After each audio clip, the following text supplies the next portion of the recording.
1 फरवरी 2023 का solved paper CTP। Question 1, बच्चों के विकास की प्रक्रिया किस प्रकार की होती है? ऑप्शन ए, एक समान और क्रमानुसार। ऑप्शन बी, एक समान और अव्यवस्थित। ऑप्शन सी, व्यक्तिगत व क्रमानुसार। ऑप्शन डी, व्यक्तिगत व अव्यवस्थित। इसका आंसर होगा ऑप्शन सी। एक्सप्लेनेशन। प्रत्येक बच्चा विशिष्ट होता है और प्रत्येक बच्चे की योग्यताएं एवं क्षमताएं एक दूसरे से भिन्न होती हैं तथा विकास एक क्रम में सामान्य से विशिष्ट की ओर होता है।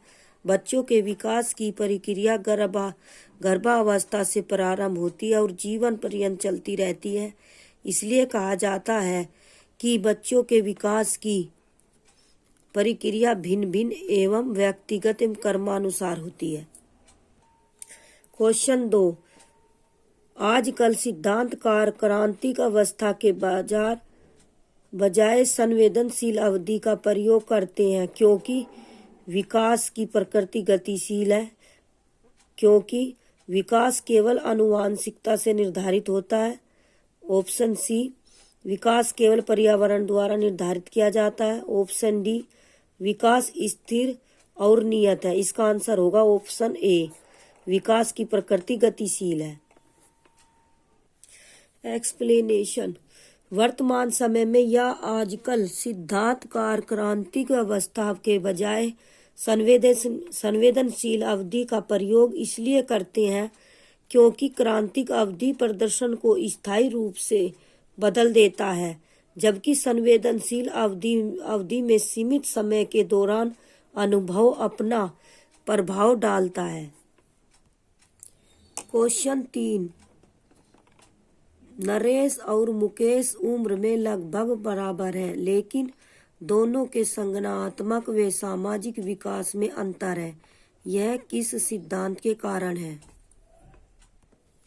ऑप्शन ए, विकास का शीर्षगामी सिद्धांत। ऑप्शन बी, विकास का समीप दूरभिमुख सिद्धांत। ऑप्शन सी, व्यक्तिगत भिन्नताओं का सिद्धांत। ऑप्शन डी, एक रूपता का सिद्धांत। इसका आंसर होगा ऑप्शन सी, व्यक्तिगत भिन्नताओं का सिद्धांत। एक्सप्लेनेशन। नरेश और मुकेश उम्र में लगभग बराबर है, लेकिन दोनों के संज्ञानात्मक और सामाजिक विकास में अंतर है। यह व्यक्तिगत भिन्नताओं का सिद्धांत के कारण है। इस सिद्धांत के अनुसार प्रत्येक व्यक्ति के सीखने की दर भिन्न भिन्न होती है। सभी की योग्यता, क्षमता, सोचने समझने का स्तर भिन्न भिन्न होते हैं। अतः इस आधार पर कहा जा सकता है कि कोई भी दो व्यक्ति एक जैसे नहीं हो सकते। उनके एक दूसरे से कुछ न कुछ भिन्नताएं अवश्य मौजूद होती है। क्वेश्चन 4, कथन ए, बच्चों के विकासात्मक प्रतिमान की उपलब्धि में देरी के लिए सीधे आनुवांशिकता को जिम्मेदार ठहराया जा सकता है। तर्क, पर्यावरणीय कारक विकास में कोई भूमिका नहीं निभाते हैं। सही विकल्प चुने। ए और बी सही है। ए की आर सही व्याख्या करता है, गलत। ऑप्शन बी ए और आर दोनों सही है, लेकिन ए की आर सही व्याख्या नहीं करता। ऑप्शन सी, ए सही है लेकिन आर गलत है। ऑप्शन डी, ए और आर दोनों गलत है। इसका आंसर होगा ऑप्शन डी। एक्सप्लेनेशन।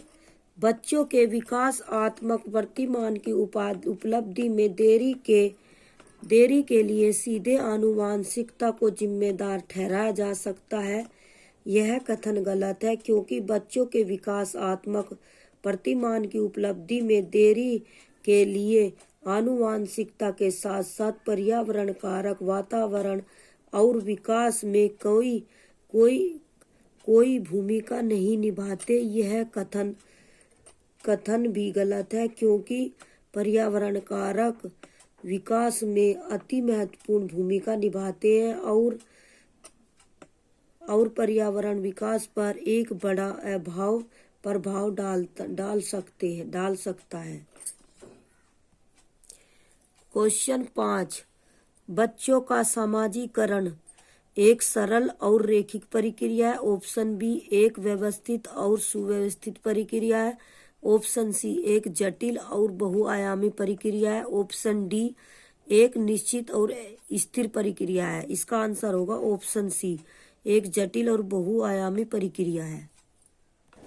एक्सप्लेनेशन, बच्चों का सामाजिकरण एक जटिल प्रक्रिया है जिसमें बहुत सी संस्थाएं और कई कारक बच्चों के उनके जीवन के दौरान बहुत बार प्रभावित करती है। इसके साथ ही सामाजिकरण बहुआयामी भी होता है, क्योंकि प्राथमिक सामाजिकरण के रूप में परिवार, घर पास पड़ोस आदि तथा द्वितीयक सामाजिकरण के रूप में विद्यालय, धर्म, मीडिया आदि बहुत से स्रोतों से बच्चा प्रभावित होता है। क्वेश्चन 6, संज्ञानात्मक विकास के किस चरण में बच्चे अनुमान लगाने व अमूर्त चिंतन करने के कौशल हासिल कर लेते हैं? संवेदी चालक, ऑप्शन बी पूर्व संक्रियात्मक, ऑप्शन सी मूर्त संक्रियात्मक, ऑप्शन डी औपचारिक संक्रियात्मक। इसका आंसर होगा ऑप्शन डी औपचारिक संक्रियात्मक।